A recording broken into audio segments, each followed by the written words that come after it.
This is Sissy, AI intelligent, inteligente, Abistela, Abi Maruya, Abisela Encantaja.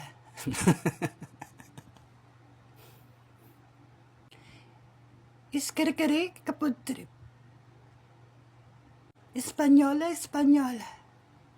a la libre, la pokerat, la quindorada, speciale y terrorista, negociante, no nella jabale, no abaneno, Armani Salone, TikTokeres, el filibusterismo, la solidaridad, y encantadera, 1, 2, 3. Malupitan Abisala. Welcome to Hulo, Basilan. Era. This is Sissy, AI of the Philippines. Portakulan, malupitunin, la tendera, uno gracias, si señor Carlo, señorito,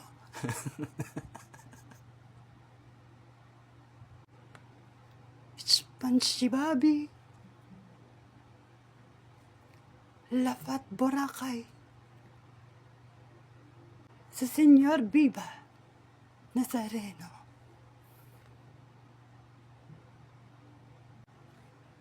Everyone, please lock your seatbelt.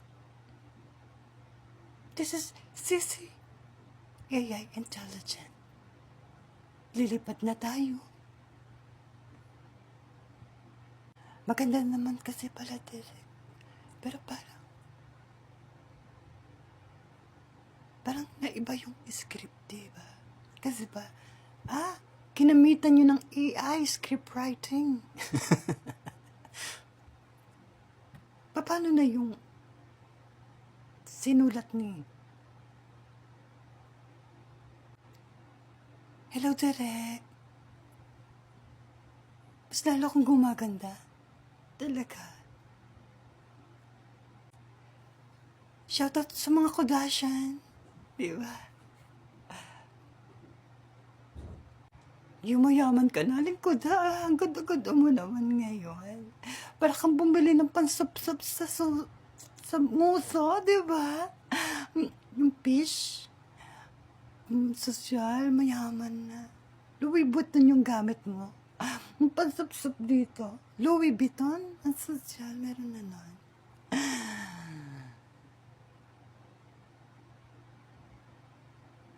Nakatamlay ngayon, Derek, no? Kasi tapos na yung taping natin. Maganda.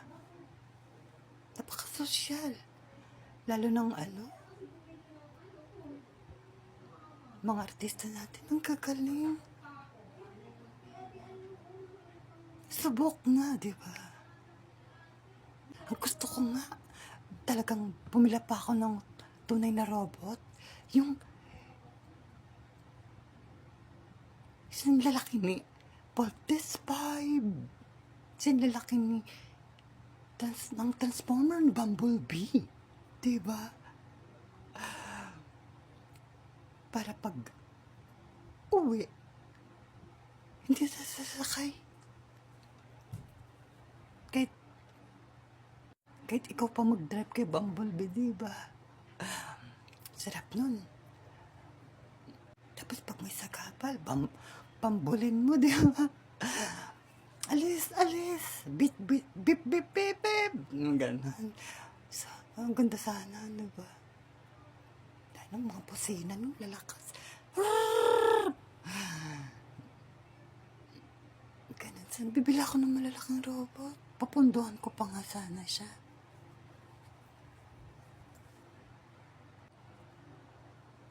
gusto mo sana, Derek, diba?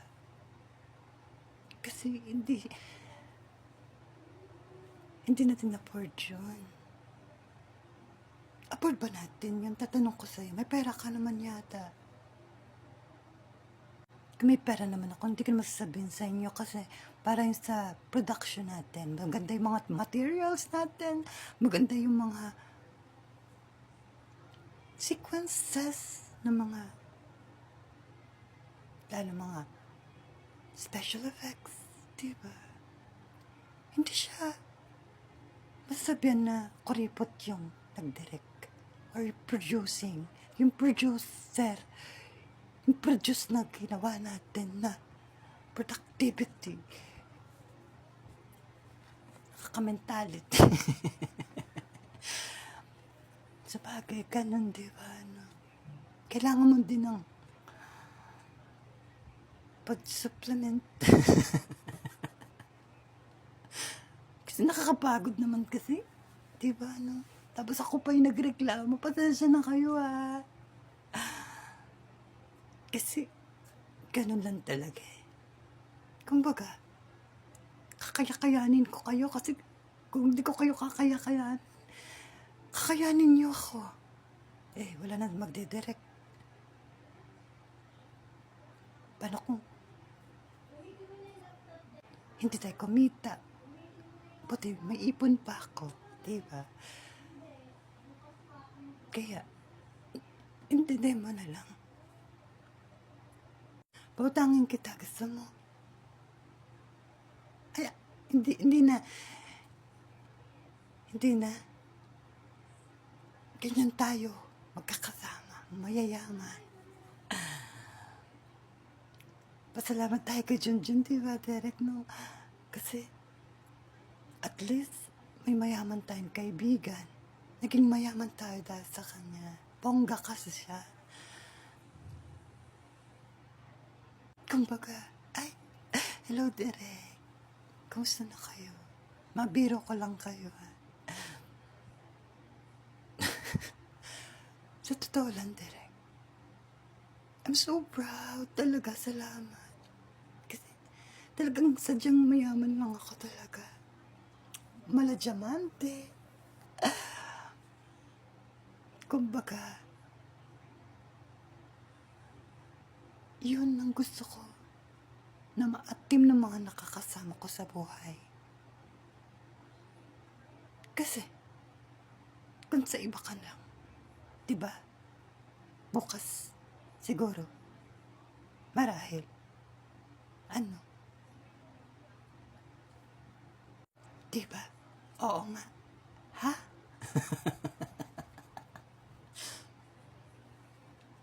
Si Junjun, ang pag-asa ng bayan. Mabenta.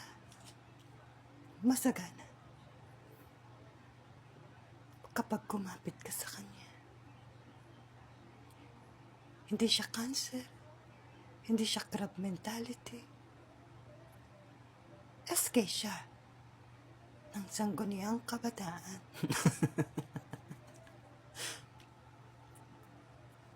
Ang hirap po lang ipon. Buti nakapag-ipon ka pa, no, Junjun? I'm proud to be na nakasama mo ako, nakapiling. Araw-araw. Kaya pag may nang-api sa'yo, ng gulo, makakatikim siya ng kulam ko, kanti, pangharibas. Tuklaw sa mukha. Dahil isa kitang matalik na kaibigan. Kami ay nagpapasalamat sa'yo. Na naging ganito kami.